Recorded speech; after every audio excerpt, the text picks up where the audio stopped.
Madame la présidente, monsieur le ministre, mesdames, messieurs les rapporteurs, mes chers collègues, nul ne peut contester que nous sommes confrontés à une crise du logement. Tous nos territoires la connaissent avec plus ou moins d'intensité. Les causes en sont multiples, mais trois d'entre elles semblent jouer un rôle majeur. Vous l'avez rappelé, monsieur le ministre. La première concerne l'augmentation des coûts de la construction. Depuis 2020, ces coûts ont augmenté de plus de 20%, du fait notamment de l'accroissement du prix des matières premières, liées aux crises successives et aux spéculations, mais aussi à l'application et la multiplication de certaines normes. La deuxième a trait au coût exorbitant du foncier. Celui-ci d'ailleurs n'est pas près de baisser avec les différents dispositifs votés en matière d'artificialisation des sols qui vont accentuer la raréfaction et donc le coût d'acquisition. Enfin, la remontée des taux d'intérêt et le resserrement du crédit bancaire ont ralenti la demande, fragilisant l'ensemble des acteurs du secteur du bâtiment et du logement. Cette crise n'est pas exclusive à la France. Bon nombre des pays européens y font également face.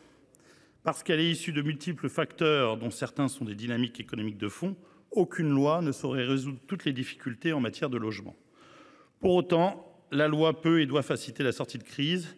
Nous saluons votre volontarisme, monsieur le ministre. Avec 3 textes logement en un mois, personne ne peut vous faire le procès de l'immobilisme. La proposition de loi que nous allons examiner aujourd'hui constate les difficultés que les Français rencontrent pour se loger à coût abordable et l'important taux d'effort des locataires.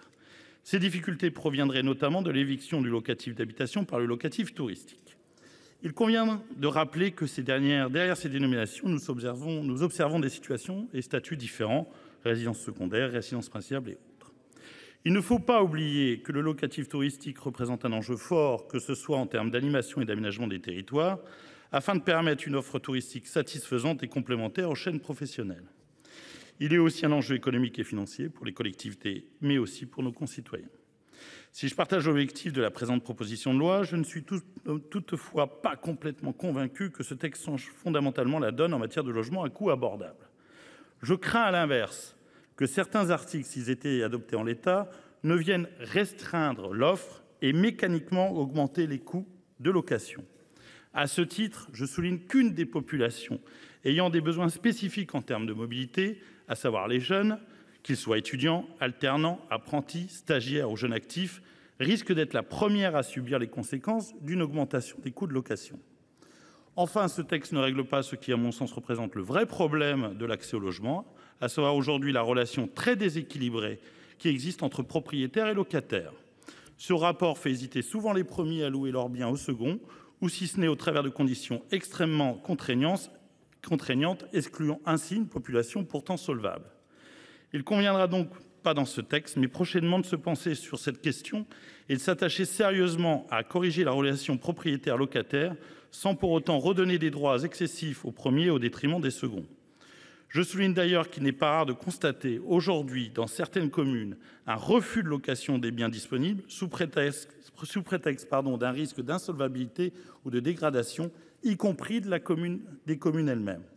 Enfin, on ne peut pas parler logement sans parler d'aménagement du territoire et ses multiples facettes, notamment la question de la mobilité. Un rééquilibrage des territoires peut être également une des réponses à la crise du logement.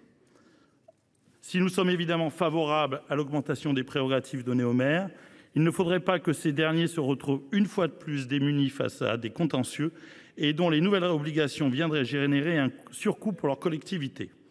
Monsieur le ministre, le groupe soutient toute initiative qui vise à redonner des pouvoirs aux élus locaux, maires, mais également à lutter contre la crise du logement, mais n'en demeurera pas moins vigilant en fonction des amendements qui seront votés. Je vous remercie.